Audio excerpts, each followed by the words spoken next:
There are many reasons to celebrate Sheikh Nasser al-Sabah's achievements as a patron of art and culture.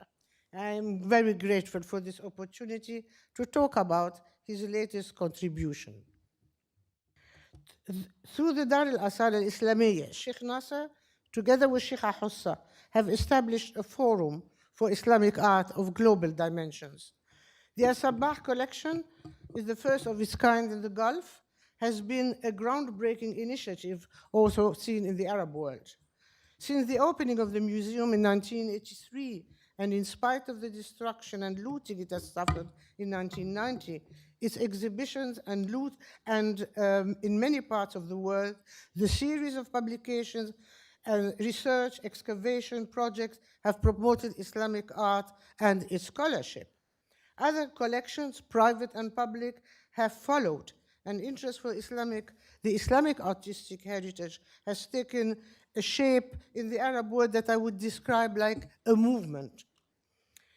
When I was invited to write a catalogue of metalwork from the Western Islamic world in the al-Sabah collection, I was, of course, honored to participate to the activities of Dar al-Asar and at the same time to join the company of distinguished scholars whose publications on the collection are a must-reading, or were a must-reading in my courses.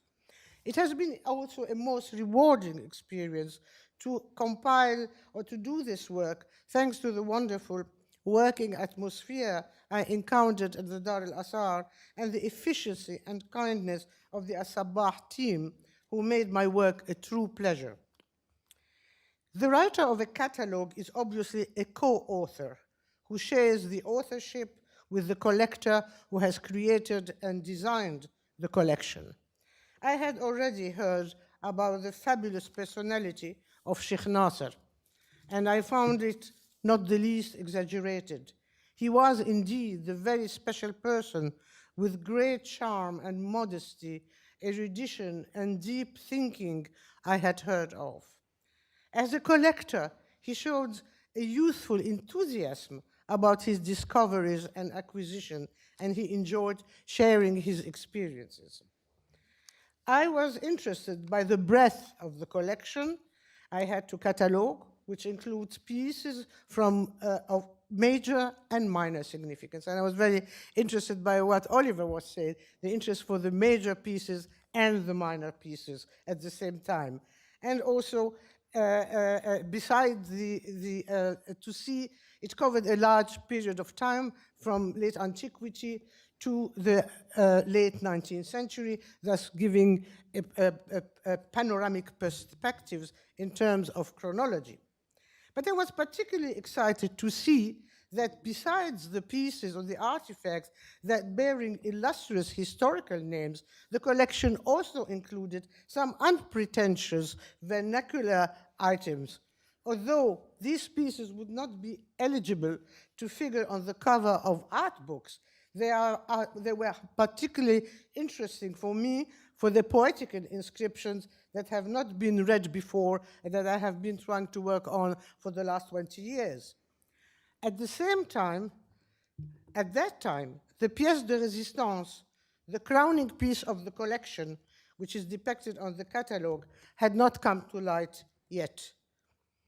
When this year arrived, Sheikh Nasser invited me with other colleagues to look at it.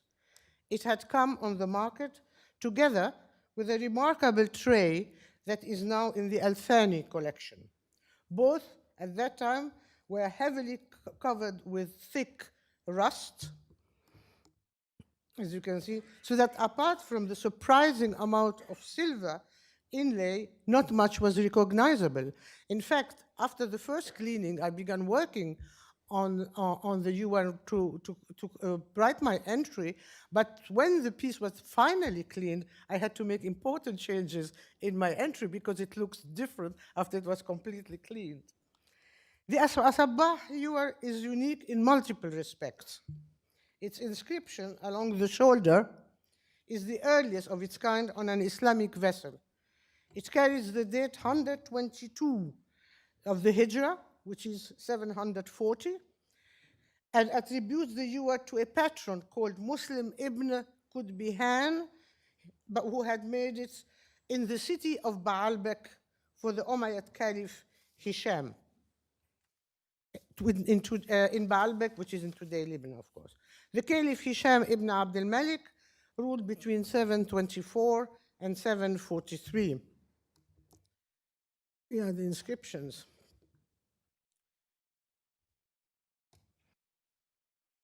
Although metal vessels inlaid with other metals are known from antiquity and late antiquity, the intensive use of silver and copper here on this object is unparalleled at that period, as far as we can tell.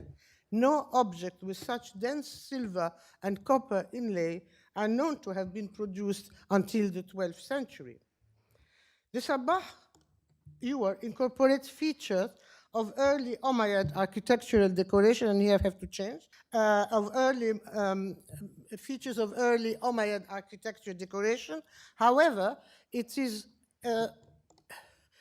and also geometric patterns. However, it takes the geometric style further from the six-pointed to the more complex and more widely used in Islamic art later, the eight-pointed star.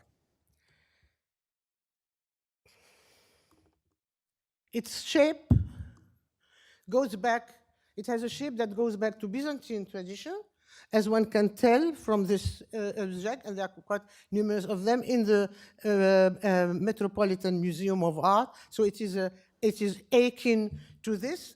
And interestingly, it's also, the shape continues somehow further in Syria as this vase, the so-called Barberini vase, produced in the 12th century shows.